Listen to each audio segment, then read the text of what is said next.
Part 1. Your brain, your main project for the future. Hello, champion. I'm bursting in after a big competition day, still on adrenaline and with a brand new medal added to our autumn collection. You know what? It's not just, oh cool, another medal for the wall. For me, it's a reminder. Progress isn't luck. Progress is when you take a step towards yourself every single day, toward health, mental clarity, energy, memory, and strength. And that's exactly what this deep dive will be about. We'll start here, in this first part, and then I'll walk you through everything step by step. My mission is simple, so that you don't reach 60, look into a child's eyes, and realize you can't remember their name. So that you don't wake up at 40 thinking, why do I keep forgetting words? Why can't I focus? Is this it? Old age? No, it's not old age. It's a lifestyle that's been killing you slowly, and it can be stopped. Here's what we'll do together over the next 8 parts. We'll figure out how the brain really works and what it needs. I'll show you which supplements actually help and which are just pretty bottles sold to you for $50. We'll talk about protecting yourself from dementia, Alzheimer's, and senile decline. Yes, I'll be brutally honest on purpose. We'll explore cognitive decline with age and what to do so your abilities don't fall but grow instead. And most importantly, I'll give you a clear plan for how to work with your brain, not against it, at any age, 20, 30, 40, or 70. Because most people, let's be honest, fight their own body every day. Didn't sleep? I'll drown it in coffee and sugar. I'll manage. I'm stressed? I deserve pizza. No time to work out, but I'll find 40 minutes to scroll before bed. Sound familiar? That's a war against yourself. Now listen carefully. Your head isn't just a brain and a skull. It's your capital, your business plan, your retirement, your independence. If you lose mobility in your knee, unpleasant but survivable. If you lose your memory, you lose yourself. That's why I say the brain is an organ that demands smart, thoughtful care. If you don't give it that, it will adapt, but not in your favor. Let's start with the basics. What is the brain really? Not dry in academics, so you'll understand and remember it forever. The brain is the control center of the entire you system. It manages breathing, blood pressure, heart rhythm, movement. It shapes memory, personality, decisions, emotions, self-control, impulses, motivation, everything. That is you. Biologically, it's a vast electrical network of neurons. These neurons send signals to each other through electric impulses and chemical messengers. Every time you think, learn, recall, or hold yourself back from yelling, that's this network at work. But here's what most people completely miss. The brain isn't an abstraction, not the soul, not I'm just like that. It's a physical organ. It's made of real materials, it feeds on real substances, it breaks down under real stress, and it can recover in the right environment. Now remember this one truth, write it down if you want. Use it or lose it. That's not a motivational quote, it's physiology. Your body won't waste energy maintaining what you don't use. Stop using your muscles, they shrink. Stop training endurance, your heart weakens. Stop using your memory, focus, and deep thinking, your brain cuts those functions as non-essential. Your body is pragmatic. You tell it, I don't need this, and it says, okay, we'll save energy. So here's the blunt question.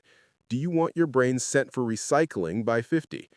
Or do you want to be 70, still sharp, funny, and fully present, talking with your grandkids in a way that actually makes them listen? Because attention, this isn't genetics. It's not bad health runs in my family. It's not we all had strokes. No, it's habits. It's fuel. It's oxygen. It's blood quality. It's movement. It's how you live your day. What your brain is really made of. Here's where most people get surprised. If you dry the brain and look at what's left, about 60% of it is fat. Let me repeat, 60% fat. Not sugar, not bread, not caramel lattes, fat. And in its natural living state, about 3/4 of the brain is water. So the brain needs water, fat, amino acids, protein, and glucose for fuel. That's not a debate, that's a fact. And people go, glucose, so I need sugar. Chocolate helps me think. I'm not snacking, I'm feeding my brain. Stop. That's the logic that destroys you. Yes, the brain runs on glucose. Yes, it needs it for thinking, memory, and focus. Yes, when blood sugar drops too low, you feel weak and foggy. But that doesn't mean you should eat sugar. Your blood already maintains the proper glucose level. Your body can make glucose itself, from glycogen, amino acids, or fat through gluconeogenesis. In plain English, you don't need to eat sugar for your brain to get sugar. Your body handles that just fine. Here's the math. A healthy adult's entire bloodstream contains as much glucose as 1 teaspoon of sugar dissolved throughout all the blood in the body. 1 teaspoon. Now think, when you eat a candy to feed your brain, you're not adding a sprinkle of fuel, you're dumping in a jerry can. Even one small candy often contains more sugar than your entire system should hold in total. So your pancreas scrambles to pump out insulin to save you from hyperglycemia. The brain needs steady glucose flow, not spikes, not 0, 100, 0, 100. These sugar swings are a direct road to insulin resistance. And what is insulin resistance in the brain? It's when your neurons stop responding properly to insulin, meaning they stop absorbing fuel efficiently. They starve. They stop communicating effectively. And you start to forget words, lose your train of thought mid-sentence, struggle to focus, reread, and not remember a paragraph. The scary part is, it's not "I'm tired today."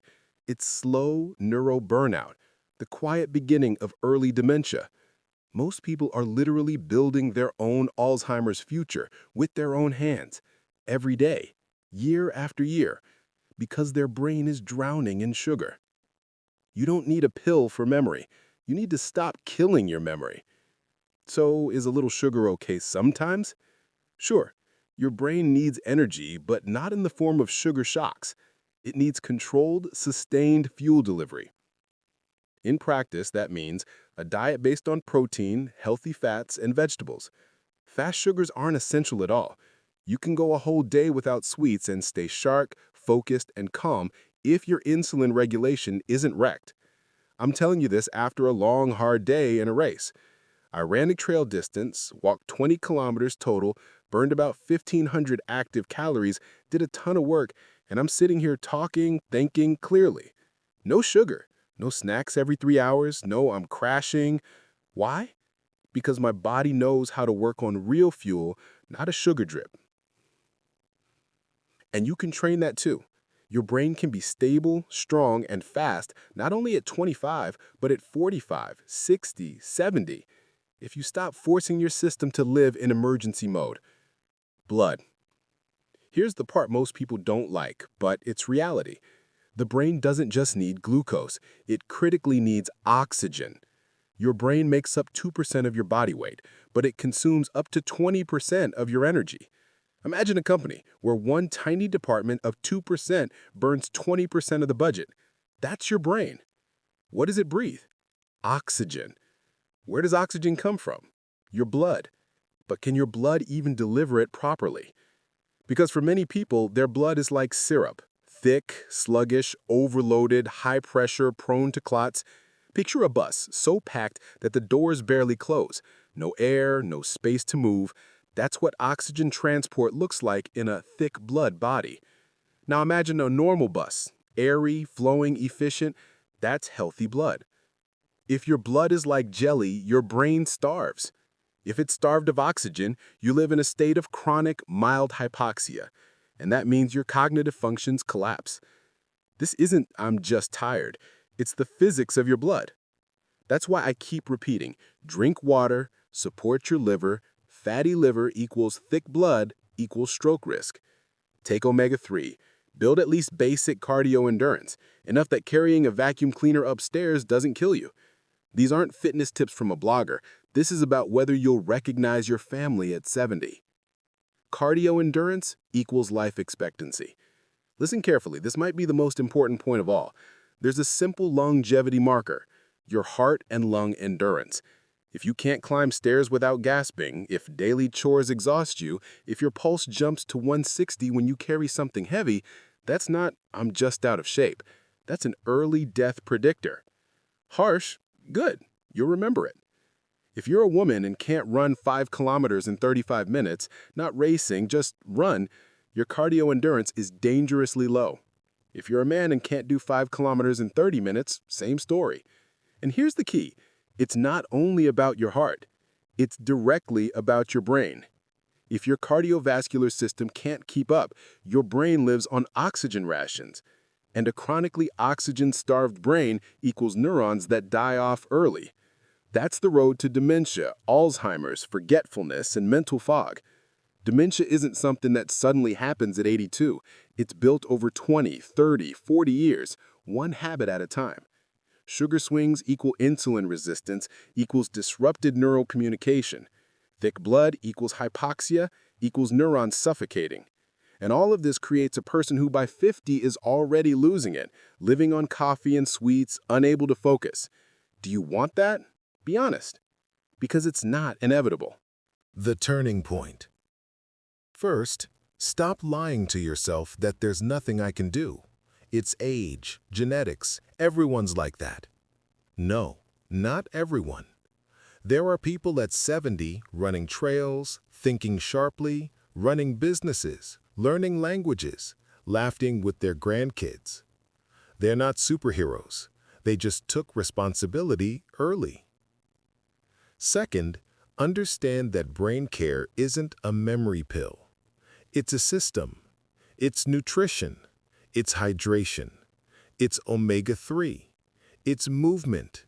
It's sleep. It's blood sugar control. It's endurance. It's oxygen.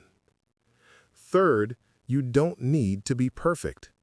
You don't have to become an ultra-marathoner or eat spotless tomorrow, but you must start.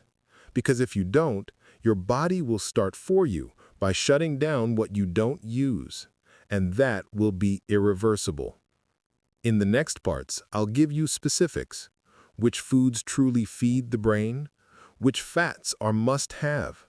How much omega-3 you need daily?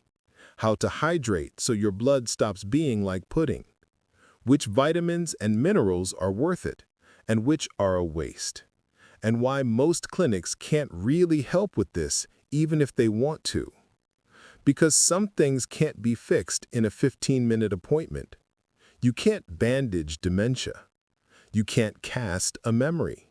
You can't hook a brain to an IV and say, all done, you're cured. This is a long game.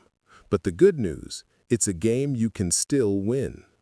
And we'll start with the most basic question, the one that decides your brain's fate. What you eat and how it affects your blood, sugar, oxygen, and neurons. That's what we'll uncover in Part 2. Part 2. Sugar, fat, and your brain. What's real and what's self-destruction? Okay, you and I agreed we're playing the long game. Not take this cute little vitamin and your memory will come back, but real work on your brain so you stay you for decades.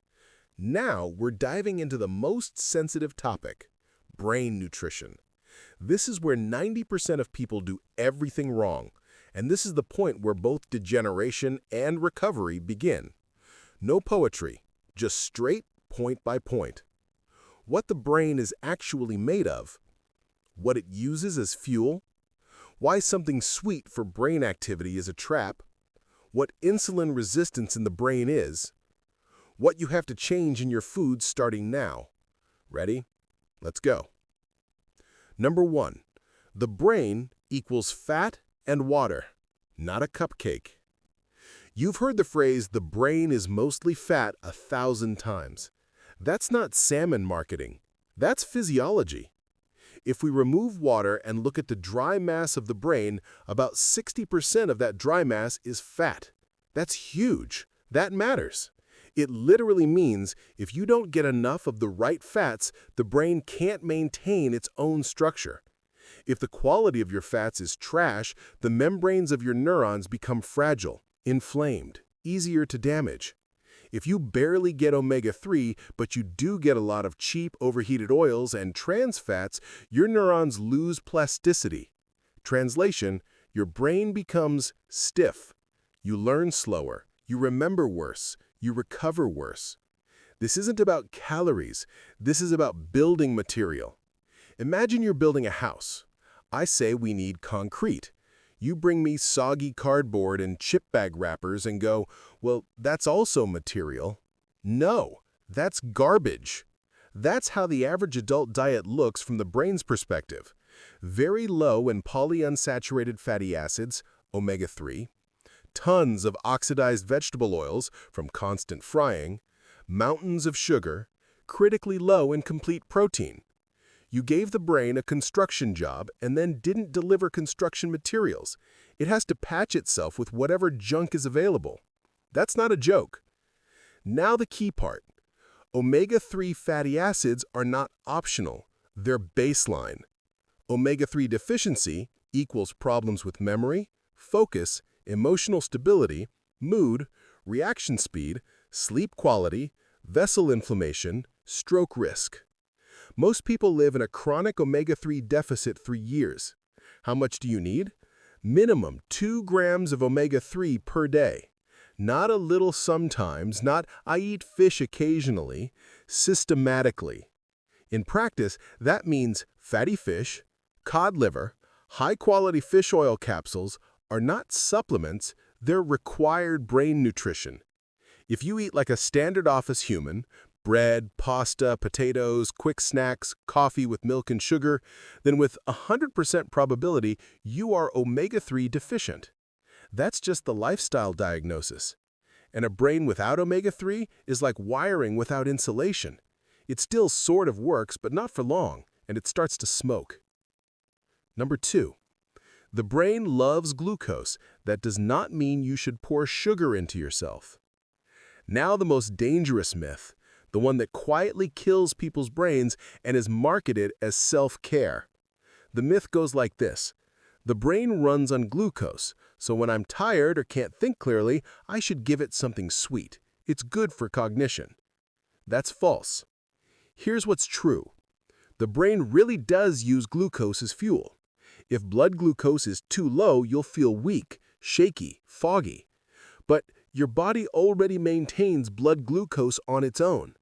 You do not need to eat sugar to feed your brain. Your body can manufacture glucose itself, from liver glycogen, from amino acids, even partially from fats via more complex metabolic routes. This is a built-in survival system. It works in all healthy humans. You do not have to eat a candy to think. That's marketing, not biology. Now, here's why boosting yourself with something sweet for the brain is harmful. When you drop in fast sugar, candy, sweet bar, pastry, sugary latte, your blood sugar spikes hard. Your pancreas panics and dumps insulin to stop you from literally damaging yourself with high blood sugar. Insulin drags sugar out of your blood fast. You crash, fatigue, apathy, slump. The brain screams, do that again so we can get back up. You build a dependency loop. Live like this for years? Welcome to insulin resistance.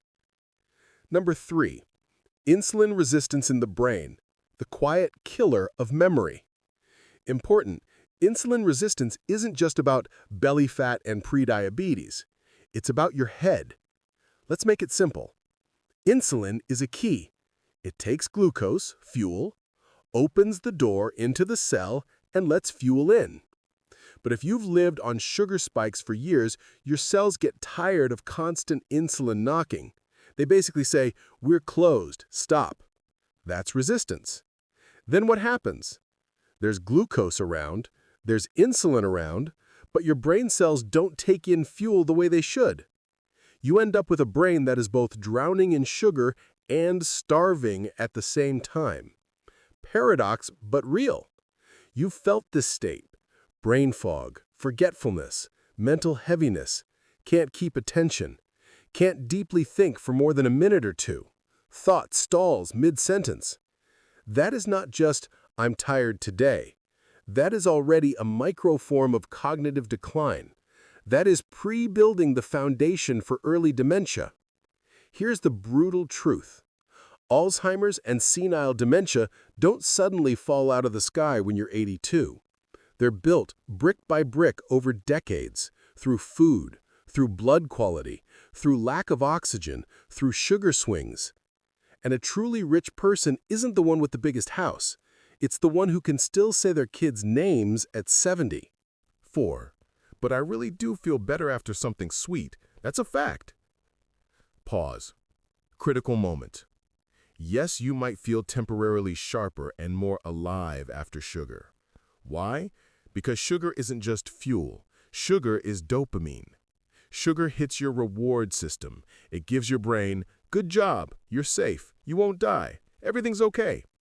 So next time, your brain asks not for energy, but for that reward hit. The issue? That I feel alive again moment is very short. And every single time you buy it, you're paying with your future brain. It's like taking a loan at 200% interest just to buy office coffee. Feels nice right now. In reality, you are bankrupting the system. I come back to life only after something sweet is not normal. It's a symptom of a system already broken. A normal adult state is being able to think, focus, solve problems for hours without emergency sugar every 2 hours. If you cannot think clearly without sweets, that's not my body is just special. That's a red warning light. It's fixable, but you won't fix it with a fizzy magnesium drink. You fix it by changing the fuel. 5. What your brain should be getting and what it honestly shouldn't even see. I'm not going to paint an Instagram-perfect, wholly clean diet. I'll give you the baseline. If you ignore the baseline, talking about focus and memory is pointless. Brain nutrition equals 4 things. Number 1, water. Not coffee, not sweet tea, not soup counts as water, not diet soda. Water. Plain. Why does this matter? The brain is mostly water. Thick, sludgy blood means poor oxygen and nutrient delivery. Dehydration equals headaches, irritability, worse short-term memory, worse focus.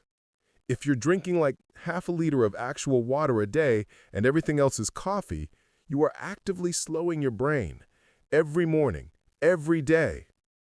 Number 2, omega-3. Not nice to have, mandatory. The brain uses omega-3 to build and repair neurons. Without it, your neurons are old, cracked wires. You want at least about 2 grams of omega-3 daily. That's about what you get from real fatty fish, quality fish oil, cod liver, not I had fish once 2 weeks ago at some family thing. Number 3, amino acids, aka protein. Why is this critical? Because your brain is not just fat and water, it's also chemistry. Neurotransmitters like serotonin, dopamine, GABA, norepinephrine, those are mood, stress response, sleep, motivation, ability to feel joy, ability not to spiral in anxiety. They're built from amino acids. If you're low on protein, you pay with mood, self-control, sleep, and decision quality. In simpler terms, when you eat real meat, eggs, fish, cottage cheese, you're not just feeding muscles, you're feeding your mental stability. Number 4, carb control. Not never touch carbs again, no extremes. It's about carbs not being the base of every plate. Look honestly at your day. Breakfast, toast, pastry, honey, oatmeal, sweet coffee, carbs. Snack, fruit, cookie, tea, carbs. Lunch, pasta plus bread, soup with potatoes plus bread, carbs. Dinner, potatoes or rice with something, carbs. Before bed, something sweet with tea, carbs. For most people, 60 to 70% of daily calories are carbs. That means the body is basically gluing itself together with sugar from the inside for years, non-stop. Then, that same person is shocked, why is my blood pressure high? Why is my blood thick, cholesterol high, clot risk high? Why am I forgetting names? Why did everyone in my family have strokes? Is it genetics? Often, it's not genetics. It's that the entire family eats, moves, and lives the same way. Habits are inherited more than DNA. 6. Very practical. What you start doing today. No, I'll start Monday. Start now, small, real changes. Step 1, cut pure sugar. Not reduce, cut. Candy, energy chocolate bites, juices for vitamins, sweet coffee, or I can't wake up. That's not food. That's biochemical assault on your brain. Step 2, actually drink water, not a sip here and there, consistently through the day. I won't drown you in formulas, milliliters per kilogram. Do it simple. 1 glass of water right after you wake up, 1 glass 20 to 30 minutes before meals, water between meals instead of sweet drinks. That alone is already better circulation for your brain. Step 3, add omega-3 daily. Fatty fish, proper fish oil, cod liver, not when it happens, but as a rule. Why? It lowers vessel inflammation and helps your blood be less viscous, which means better oxygen delivery to the brain. Step 4, raise protein. Every meal needs protein. Meat, poultry, fish, eggs, cottage cheese, a clean protein shake. This is not for gym bros. This is for mood stability, thinking, and recovery. Step 5, stop letting carbs dominate the plate. Look at your plate mask. Is 70% of this pasta, bread, potatoes, rice, or is it protein, plus vegetables, plus healthy fat? If carbs are the main character, flip the priority. No, you don't have to be perfect tomorrow, but if you don't start shifting priorities, your brain will not start recovering. 7. The hardest part and the honest one.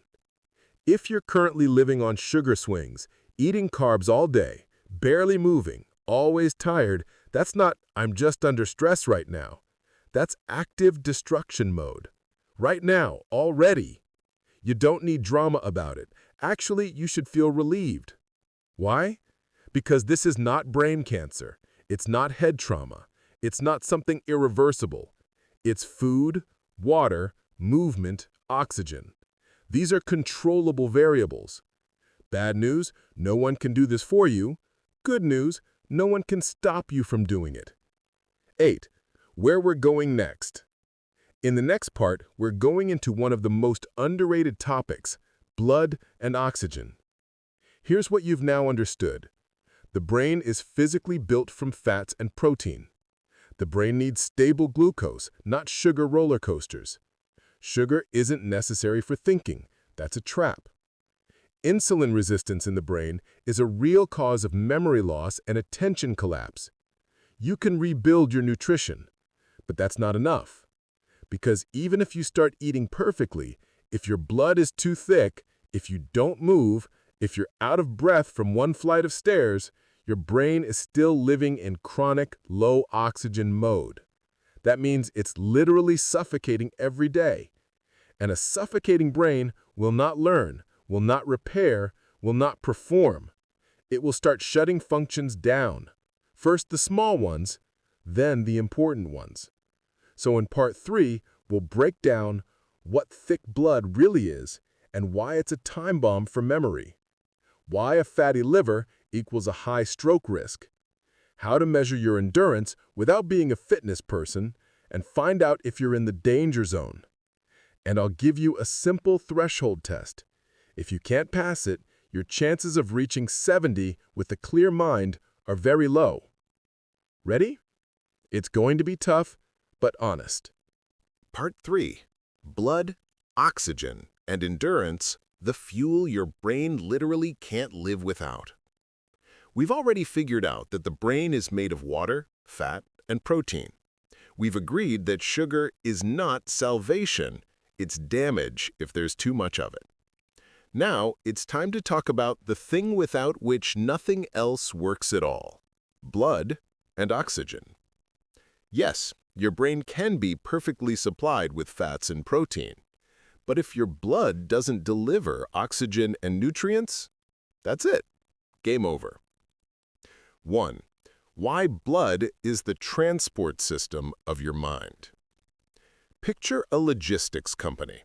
You have warehouses, liver, gut, and lungs, where resources are stored. You have clients, your organs and your brain, that need those resources, and you have transport, your blood. If the trucks are in bad shape, the roads are ruined, and the fuel is thick and dirty, nothing gets delivered. The brain goes underfed. Now imagine your blood is those trucks. If it's thick and sluggish, like syrup, delivery slows down. If your vessels are inflamed, traffic is restricted.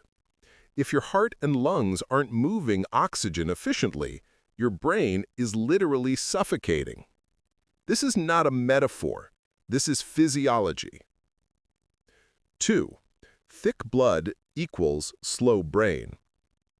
Ever notice how after a heavy meal, alcohol, no sleep, or a day without water, your head feels dumb, slow, heavy? We usually think, I'm just tired, I'm burned out. In reality, your blood got thicker. Thick blood means higher blood pressure, higher clot risk, more strain on the heart, worse oxygen delivery to the brain. When the brain isn't getting enough oxygen, it turns down its output to survive. You literally start thinking slower. The longer you live with thick, high-viscosity blood, the higher your risk of stroke and dementia.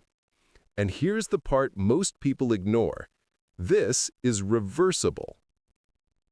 3. What healthy blood looks like. Healthy blood is like a well-run transport system.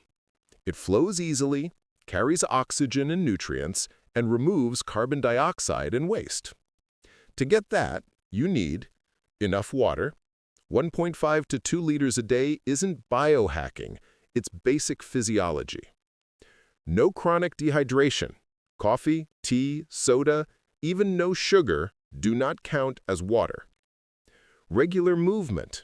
If you sit 8 to 10 hours straight, your circulation just does not do its job. Remember this rule. The longer you stay still, the worse your blood flow and the less oxygen your brain gets. 4. Omega-3, lubricant for your circulation. You can walk and you can drink water, but if your vessels are inflamed, your blood still behaves like sludge. That's where omega-3 comes in. Omega-3 fatty acids reduce vessel inflammation, improve blood fluidity, help prevent clots, improve arterial elasticity. If your omega-3 is low, your blood is thicker than it should be, which means your brain lives in a state of mild oxygen shortage constantly. Guess how many people are low in omega-3? Over 80%. So when you add fish oil, cod liver, fatty fish, you're not doing it just for the heart. You're doing it for your head, for memory, for clarity, for staying alive, fully present. 5. Lungs and brain, one system, two organs. Your lungs deliver oxygen. Your brain consumes it. But if you breathe shallowly, sit hunched over all day, barely move, your lungs are working at maybe 30 to 40% of their capacity. Your brain never gets proper oxygen saturation. Then the chain starts. Daytime sleepiness, exhaustion, low mood, no motivation, brain fog. And a lot of people say, I think I'm depressed. Sometimes it's not depression. Sometimes it's chronic hypoxia, low oxygen. 6. Cardio endurance is your biological predictor of long-term clarity. You want to know if you'll make it to 70 with a clear mind? Don't start with genetics. Don't start with vitamin D. Start with your endurance. If you can't walk 5 kilometers without stopping, that's a warning sign. If you get out of breath from one flight of stairs, red alert. If your heart rate jumps to 160 just from carrying a vacuum cleaner upstairs, your brain is already under-oxygenated. The baseline targets are simple. Women, being able to cover 5 kilometers in about 35 minutes. Men, being able to cover 5 kilometers in about 30 minutes. If you can't, That's not a moral failure. That's an invitation. An invitation to start training your heart and your brain at the same time. Because cardio isn't for the beach body. Cardio is an oxygen upgrade for your intelligence. 7. Why hypoxia is enemy number 1. The brain doesn't store oxygen. There's no reserve tank. It lives minute to minute. If your blood can't deliver enough oxygen, the brain goes into emergency mode. It starts shutting down what it considers non-critical features: focus, memory, emotional control. It leaves only survival-level systems. Everything else becomes luxury. That's why you feel dull, irritable, and exhausted when you're inactive and sleep-deprived. Your brain isn't lazy. It's in survival mode. 8. What to do. Simple steps to feed your brain oxygen. Move every day. Not when I have time, every day. Walking, swimming, bike, light running, even 30 to 40 minutes of brisk walking. Not for weight loss, for your brain. Fix your breathing. Every 30 minutes, take 3 to 4 deep, slow breaths. Unhunch, open your chest. Breathe with your diaphragm, not just lifting your shoulders. Hydrate. Glass of water in the morning, before meals, before sleep. Your brain wants actual water, not soda, not zero-sugar cola, not latte. Add omega-3 every single day. Fatty fish, cod liver, quality fish oil, that's clear head nutrition. Stop overloading your stomach late at night. When you stuff yourself before bed, your stomach pushes up against your diaphragm. Your breathing becomes shallow. Less oxygen gets to your brain while you sleep, and you wake up dull and heavy. 9. The story of 2 buses. Picture 2 buses. Bus 1, space, air, light, everyone seated, calm ride. That's blood with normal viscosity. The brain is happy. Bus 2, packed, sweaty, everyone crushing each other. Someone yelling, someone about to pass out. That's thick, overloaded blood. The brain is suffocating. Question: which bus are you in right now? 10. A quick self-check for blood quality. If you've got blood pressure above around 135/85, cold hands and feet most of the time, easy bruising, very little water intake, dry skin, exhaustion from even mild stares, then your blood is likely more viscous than it should be, which means your brain is living on half the oxygen it's supposed to have. That's not a medical diagnosis I'm giving you here. That's a warning light. And the good part? You can start changing that in a month. 11. The bottom line. Blood isn't just a lab test. It's the river your life flows through. If that river is slow and thick, your brain lives in fog. If that river is light, oxygen-rich, you feel clear, energized, focused, emotionally stable. It's simple. Drink water, move, breathe deeply, eat fatty fish. In 2 to 3 weeks, you'll notice your head feels brighter. That's not magic, that's physiology. In Part 4, we'll break down how stress destroys neurons even faster than sugar, what cognitive burnout actually is and how to stop it, and how to build an internal environment where the brain doesn't just survive, it grows at any age. If you want your mind sharp and calm, don't skip it. Part 4. Stress, cognitive burnout, and how to take your brain back. We've already gone through 3 key layers: fuel, oxygen, and hydration. You understand what the brain is made of and why, without endurance, it literally suffocates. Now we move to the most invisible and most destructive force in modern life: stress. It's quiet, but it erases your memory, focus, motivation, and emotional stability. It makes your brain tired, irritable, and addicted to stimulation. 1. What stress actually is in the brain. Stress is not nerves, and it's not personality. It's a physiological response designed to save your life. When an early human met a predator, the body triggered a hormonal cascade. Adrenaline, immediate burst of energy to run or fight. Cortisol, keeps you in that state long enough to survive. When the danger passed, hormones dropped and the body returned to balance. Now fast forward to you. Your predators are deadlines, bad news, bills, calls, notifications, conflict, uncertainty. But your body still reacts like you're being hunted by a tiger. Only this tiger doesn't go away. It sits in your phone. It sits in your inbox. It sits in your head at 3 a.m. Result? Your brain lives in chronic stress. 2. How cortisol damages your brain. Cortisol is not evil. Short-term cortisol can even help. It sharpens focus, mobilizes energy, makes you alert and efficient. But if it stays high for weeks or months, it becomes toxic.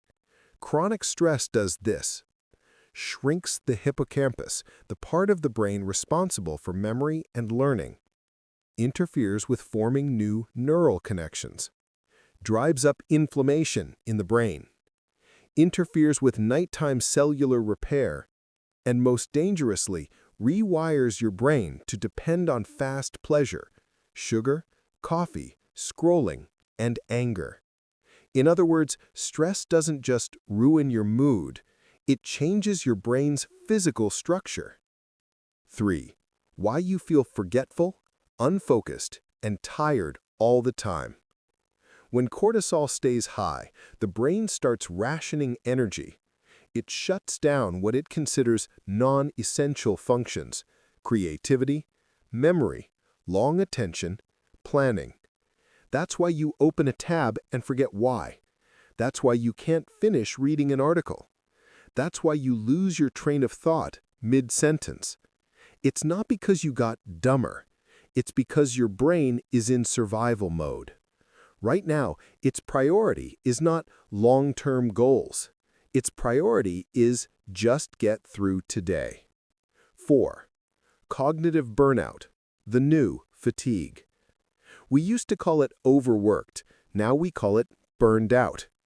Cognitive burnout equals your brain is no longer able to process the volume of incoming signals.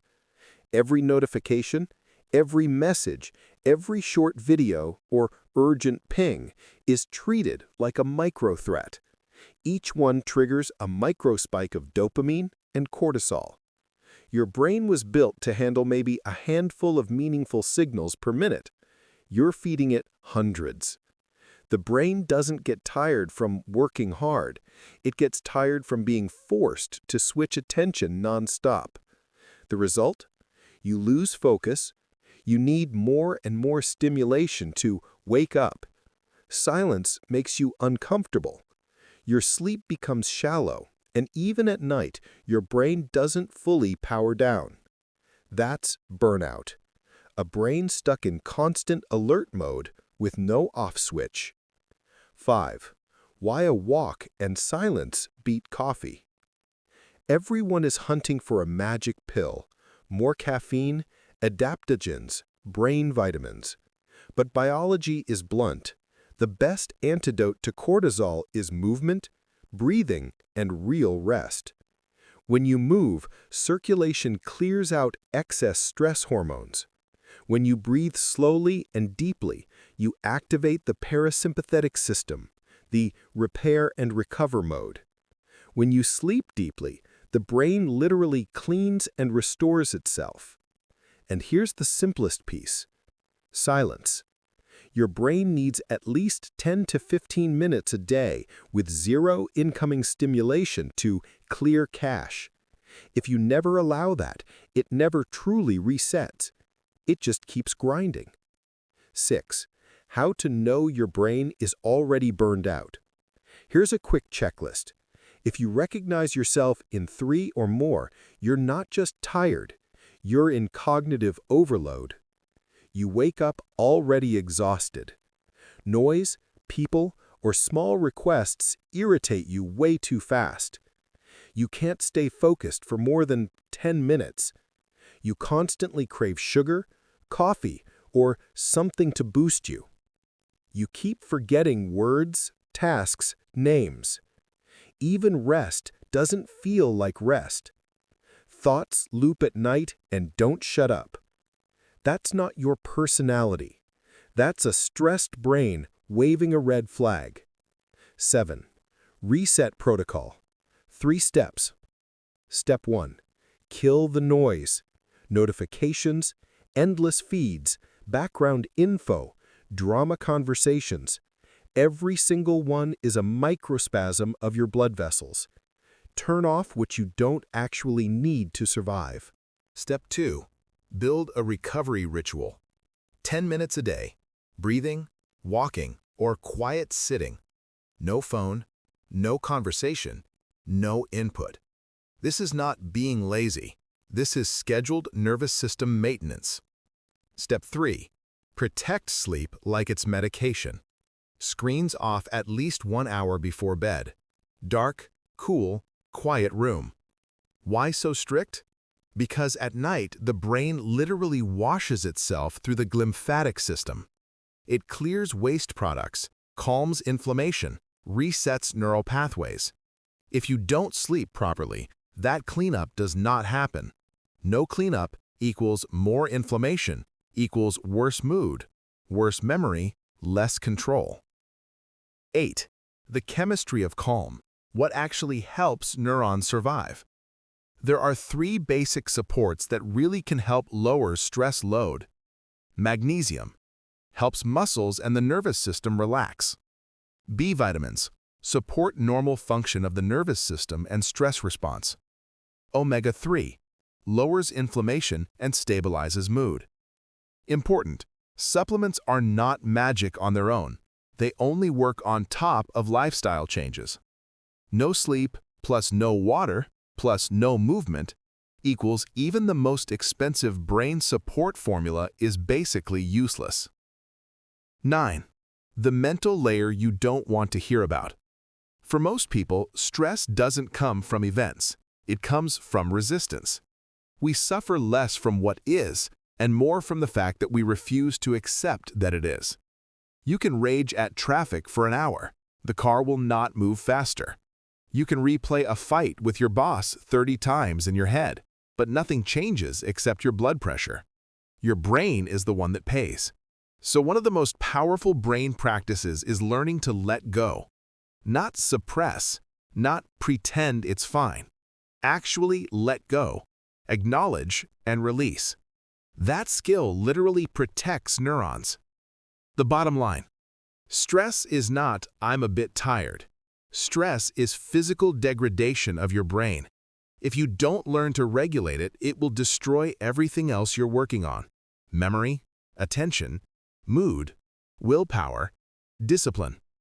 Remember this formula: your productivity equals your calm times your energy. If you have energy but no calm, you burn out in panic. If you have calm but no energy, you slide into apathy. You need both, daily. Coming next, Part 5. In Part 5, we'll go into how to actively train your brain so it stays sharp and flexible, why learning is the most powerful anti-aging tool you actually control, and which exercises trigger new neuron growth even at age 60. If you want to be sharper not because of your age, but despite your age, we keep going. Part 5. Brain training. How to get smarter, younger, and faster at any age. You already know how to fuel your brain, supply it with oxygen, and protect it from stress. But there's one more essential element: training. The brain isn't a vessel to fill, it's a muscle to challenge. If you don't give it tasks, it atrophies.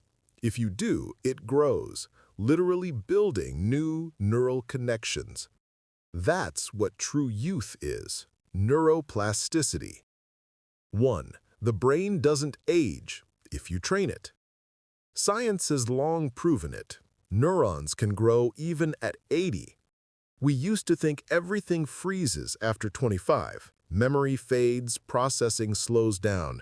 Now we know the brain keeps changing until the very end. The only requirement: stimulation. If you do the same things daily, live by routine, the brain stops learning. It optimizes energy. Why strain myself if everything's predictable? And without strain, there's no growth. Use it or lose it applies not only to muscles, but to the mind. 2.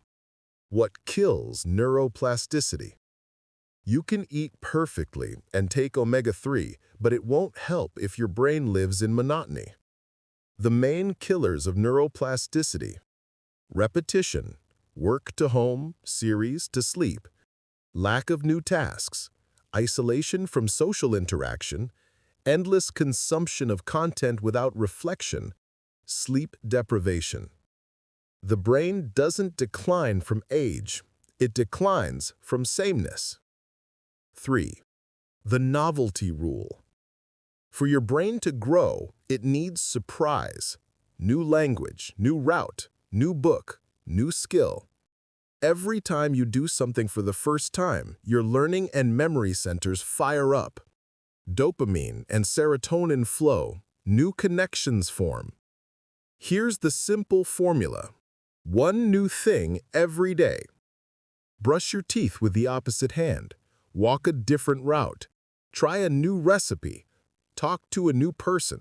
Solve a problem without using your phone. Seems trivial, but to the brain, it's training. 4. Learn even when you don't need it. Learning isn't just for your career. It's how you keep your brain young. Keep learning something new: a language, an instrument, a sport, programming, cooking, anything that makes you think, fail, and solve. Mistakes aren't failure. Mistakes are your brain's construction sites where new circuits are built. 5. Physical activity equals new neurons. There's something called BDNF, brain-derived neurotrophic factor. It's a protein that helps grow new neurons and strengthen connections between them. What boosts it most? Movement. Running, swimming, cycling, lifting all send the same signal to your brain. The body is active, upgrade communication. And your brain responds by growing neurons. So yes, exercise isn't just for the body, it's for intelligence. 6. Sleep and learning, the perfect duo. Your brain doesn't rest while you sleep, it learns. It organizes information, deletes junk, and transfers short-term data into long-term memory. If you study without sleep, half of it evaporates. If you rest properly, your brain files the knowledge neatly where it belongs. Sleep is the final phase of learning. 7. Games that make the brain stronger. Want specifics? Here are activities scientifically proven to boost neuroplasticity. Board games, chess, Go, backgammon, Scrabble, logic puzzles, crosswords, Sudoku, memory and attention challenges, improvisation, public speaking, singing or playing an instrument, handwriting, not typing. Each engages different brain regions. The more variety, the more flexible your mind. 8. The emotional brain. People think intelligence is about facts.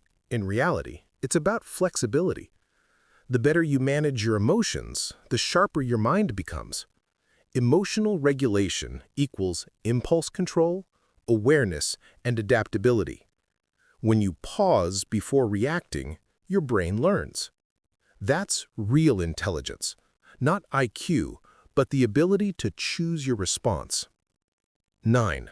Your brain training formula. Easy to remember. Movement plus novelty plus sleep plus connection plus calm. Every day should include all 5. Movement drives blood and oxygen. Novelty triggers growth and learning. Sleep locks knowledge in place. Connection builds social intelligence. Calm lowers cortisol and allows neurons to grow. 10. Bottom line. Your brain can be younger than your body. It can keep developing until your last day if you keep using it. Don't fear new things. Don't fear mistakes. Don't fear learning. The most dangerous thing isn't failure, it's boredom. A bored brain dies. An inspired brain lives forever. In Part 6, we'll go deeper into brain nutrition on the micro level, which vitamins truly affect memory and mood, which supplements are a waste of money, and how to build a diet that makes your brain perform like it's 25 again. Ready to turn food into clarity? Let's move on. Part 6. Vitamins, micronutrients, and supplements for the brain. What actually helps and what's just marketing. By now you know this. Your brain is a living structure. It grows if you train it, and it falls apart if you deprive it of proper fuel, oxygen, and recovery. But there's another layer, micronutrition. That's like clean oil in an engine. Without it, things start grinding, overheating, and failing. Today, we'll break down what actually matters for the brain and what's just pretty packaging with promises. 1. Vitamins are not magic. They're logistics. If you think vitamins are a pill that makes you smarter, erase that. Vitamins don't directly increase intelligence. What they do is keep the system running. They help deliver nutrients to neurons. They protect brain cells from oxidative damage. They allow your brain to use the fuel you're already giving it. Without them, you won't suddenly become dumb, but without them, your brain also can't operate at full capacity. 2. Magnesium, the calm mineral. Let's start with the main stress buffer. Magnesium is involved in 300+ biochemical reactions in the body, and a huge portion of those are in the nervous system.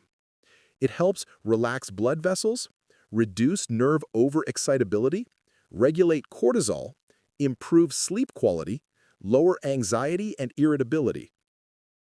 When you're low on magnesium, you get twitchy muscles, poor sleep, wired but tired feeling, exaggerated stress response. Best forms: magnesium citrate, glycinate, taurate, not carbonate, not oxide. Those absorb poorly. Typical useful range: about 300 to 400 milligrams per day. 3. B vitamins, the brain's wiring crew. None of your neural networks run properly without B vitamins. Most important, B1, thiamine, helps neurons generate energy. Low B1, mental fatigue. B6, pyridoxine, helps synthesize serotonin and dopamine, mood, motivation, and emotional stability. B9, folate, and B12, cobalamin, support nerve repair and myelin formation. Myelin is the insulation on your nerve fibers. Damage that, and signals slow down. Low B vitamins equals anxiety, irritability, low mood, and memory issues.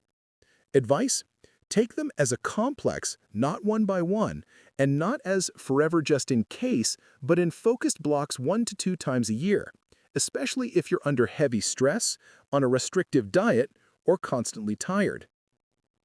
4. Vitamin D, not just for bones. People treat vitamin D like for calcium and for immunity, but D is also a mood regulator.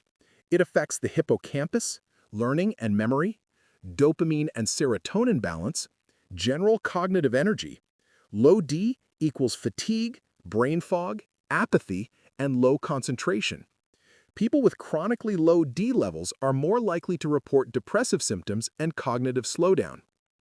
Target blood range: roughly 40 to 60 nanograms per milliliter. Dose depends on where you're starting. You check with labs, not guesses. 5. Omega-3. Repeating it because it's that critical.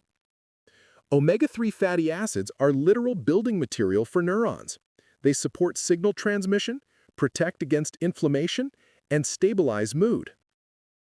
Research shows regular omega-3 intake supports memory, improves reaction speed, lowers risk of depressive symptoms. Best sources: fish oil, cod liver, sardines, mackerel, salmon, and anchovies. Working zone, about 2 to 3 grams per day, EPA and DHA together. If you skip this and live on processed carbs and seed oils fried to death, you are starving your brain structurally. 6. Antioxidants, your brain's bodyguards. The brain is insanely energy hungry. Constant work equals constant free radicals.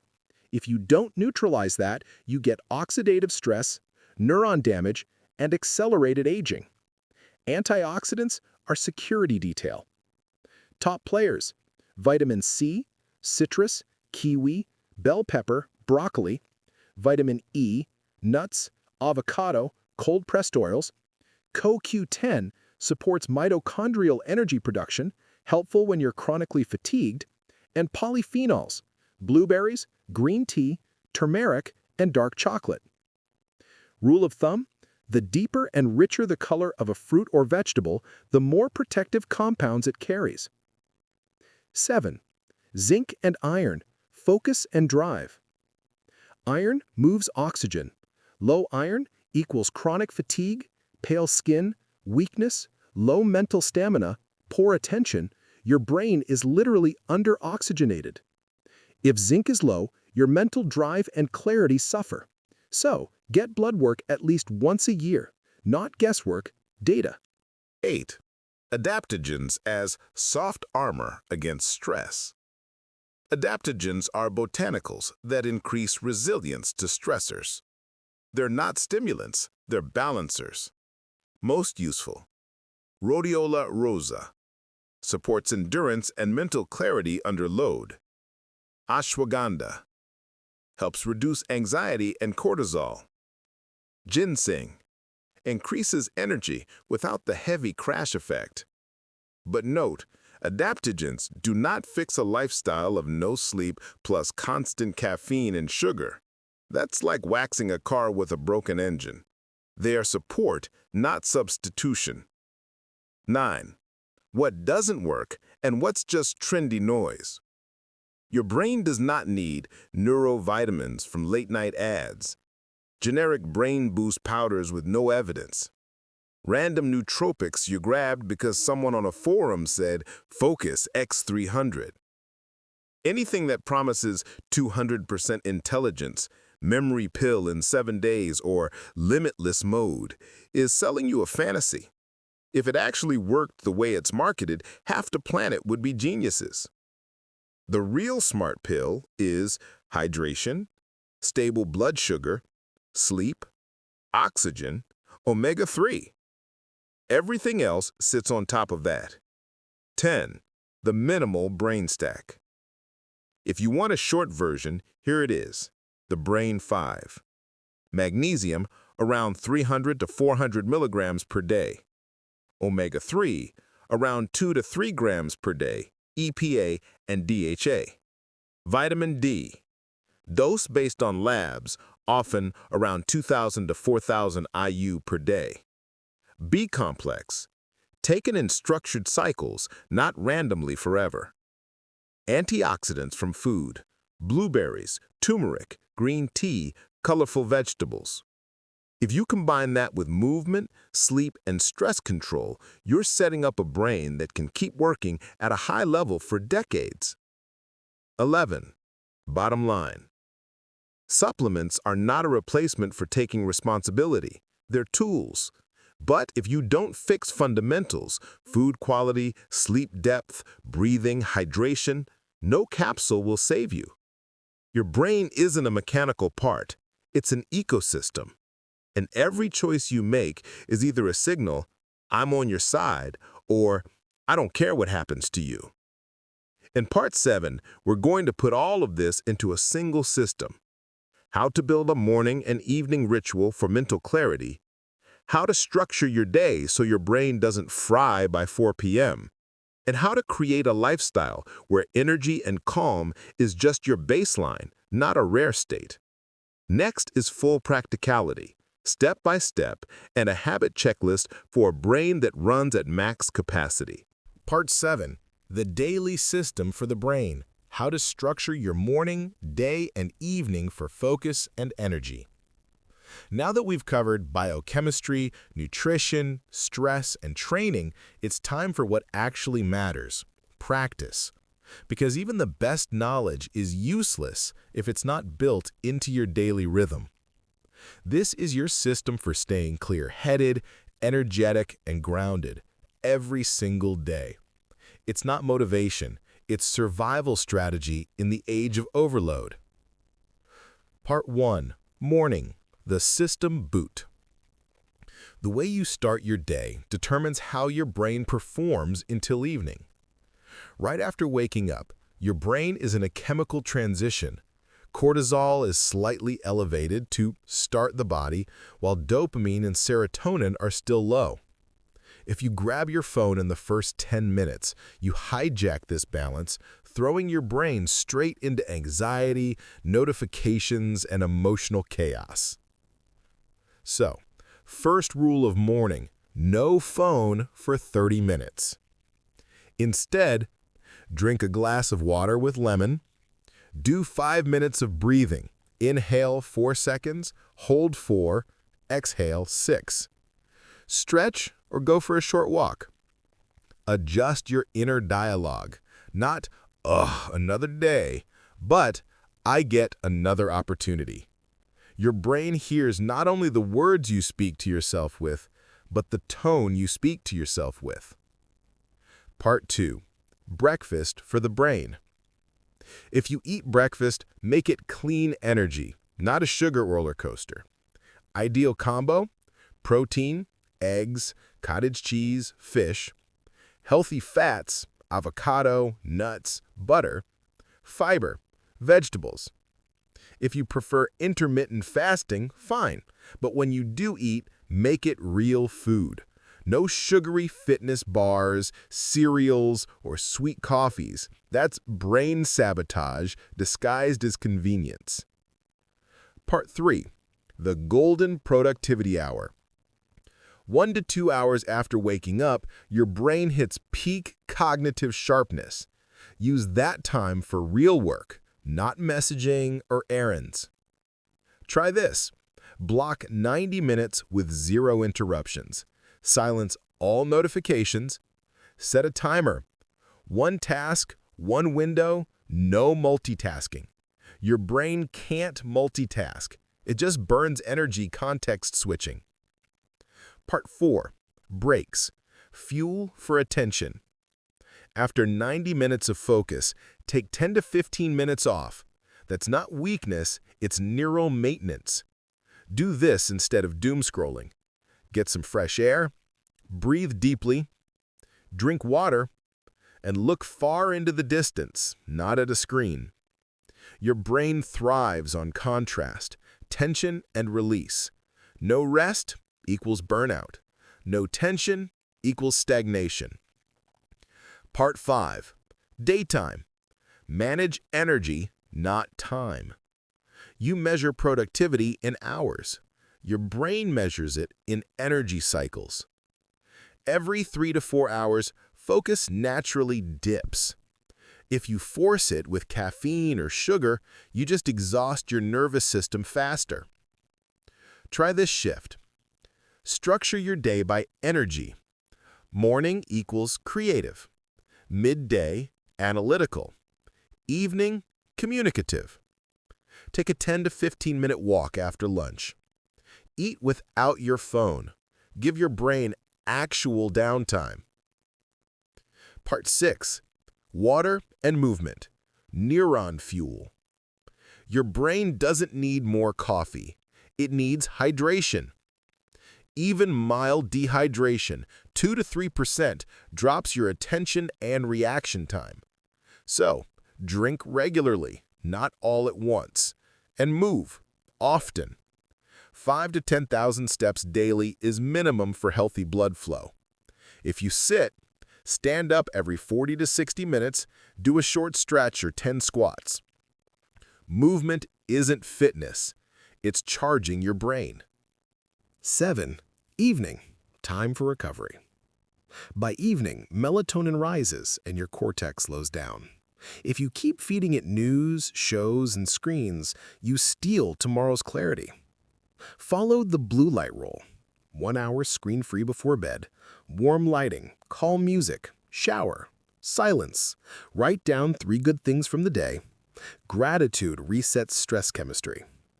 That's how your brain gets the message. Safe. You can rest. 8. Sleep, your nightly detox. During sleep, your glymphatic system flushes out toxins and waste from the brain. Without that, they pile up, creating brain fog, apathy, and memory decline. 7 to 8 hours equals optimal. Weekend catch-up sleep doesn't fix weekday deficits. Every night is a reboot you can't skip. 9. Rituals equal stability. The more chaos in your life, the more you need structure. Rituals aren't boring, they're anchors for your nervous system. Examples are morning water, evening breathing, walk after lunch, reading before bed. Consistency calms the brain, and a calm brain performs best. 10. The minimal clarity protocol, a formula that really works. Protocol 1311. 1 glass of water right after waking up, 3 minutes of breathing or stretching, 1 hour without your phone in the morning, 1 walk during the day. Do just this, and your brain will already outperform 90% of people around you. 11. Bottom line. Clarity is not an accident. It's structure. You don't need to be perfect. You need to be consistent. Every time you choose order over chaos, silence over noise, breathing over panic, you strengthen not just your brain, but your inner power. In Part 8, we'll complete the series. How to unite body and brain into one system, how to preserve clarity and energy for decades, and what truly separates people who exist from those who master their biological intelligence. The finale will feel like an instruction manual for the new version of you. Part 8. Body and Brain as One System, the manual for a new version of you. You've reached the finale. Behind you, 7 essential steps: nutrition, oxygen, stress, training, micronutrients, and daily structure. By now, you understand how everything connects. Now comes the most important part: integration. Because the brain doesn't live apart from the body, it's not a separate command center. When the body is drained, the brain can't perform. When the mind is anxious, the body can't recover. But once you make them work as a team, you create a self-sustaining system that literally rewrites the quality of your life. 1. The brain is not the commander, it's part of the crew. We're taught to think the brain controls the body, but the truth is deeper. The body constantly controls the brain. When you don't sleep, don't move, and feed yourself sugar, your brain loses control over logic and emotion. When your body is strong, blood flows cleanly, and muscles are active, your brain stays clear and stable. They're partners. If one collapses, the other won't last long. 2. Blood, the bridge between body and brain. Through blood, the brain receives everything: oxygen, vitamins, glucose, fatty acids, hormones. Its quality determines everything, from memory to mood. Thick, sluggish blood equals a suffocating brain. Clean, oxygenated blood equals a fast, focused mind. So, drink enough water. Move daily. Keep blood sugar and cholesterol stable. Protect your liver. It's your brain's lab. 3. Breathing, the main switch for state control. Your brain gets oxygen only through your lungs. The way you breathe literally shapes the way you think. Shallow breathing brings anxiety, irritability, and brain fog. Deep breathing brings calm, clarity, and focus. Try the 4-7-8 technique anywhere. Inhale for 4 counts, hold for 7, and exhale slowly for 8. Repeat 5 times. Cortisol drops in under 2 minutes. That's your built-in reset button. 4. Emotions live in the body. Suppressed emotions don't disappear, they anchor in muscles and tissues. Tight neck, chest pressure, lump in throat. That's not just tension, it's stored emotion. Free your body and you free your mind. Exercise, dance, stretch, breathe deeply, walk without headphones. An emotion processed through the body stops sabotaging the brain. 5. Conscious eating, an act of self-respect. Food isn't just calories, it's communication. Every meal asks, do you respect me or are you just filling emptiness? Mindful eating isn't a diet, it's awareness. Am I hungry or just bored? Will this meal help my brain or sedate it? Each conscious bite is a vote for your long-term clarity. 6. The role of light and nature. Your brain needs natural light. Morning sunlight triggers serotonin. Evening light cues melatonin. Live under artificial light all day, and your rhythms fall apart. Simple reset. 10 minutes of morning sunlight, no phone, no sunglasses. Screen-free sunset, weekends, outdoors. Nature doesn't just calm you, it retunes your nervous system to balance. 7. Thought equals chemistry. Every thought creates an electrical impulse and a chemical reaction. Negative thinking releases cortisol. Gratitude, joy, connection, serotonin, dopamine, oxytocin. Your thoughts literally sculpt your brain. So, write down things you're grateful for. Start the day with 3 positive intentions. Limit toxic media and draining conversations. What you feed your mind becomes your emotional chemistry. 8. Energy, your life currency. You can be intelligent, disciplined, and ambitious, but without energy, nothing happens. Energy isn't motivation. It's physics. Water plus oxygen plus movement plus clean food equals brain electricity. When you feel drained, don't chase motivation. Find the leak.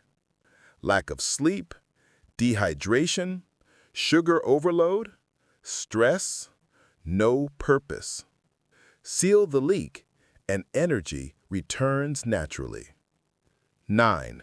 The brain and meaning. The most powerful stimulus for the brain is purpose. When you know why you get up in the morning, the brain stops wasting energy on doubt. Purpose activates the dopamine system, giving stability, motivation, and peace. Purpose isn't make a million. It's become the version of yourself you're proud of.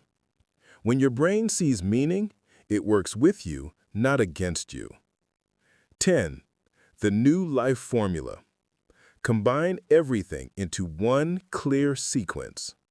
The body moves, the blood flows, the brain breathes, the mind expands, life fills with meaning. It's a chain. If one link breaks, the system weakens. But if you maintain the balance, your brain stays young, your body resilient, your energy constant. 11. Final message. You are not a victim of genetics, age, or circumstance. You are the architect of your brain. Every day you're training either clarity or chaos. If today you choose awareness, movement, water, breath, and calm, tomorrow your brain will thank you with sharper thought, faster reactions, and genuine joy. You can live on autopilot, or you can become the pilot.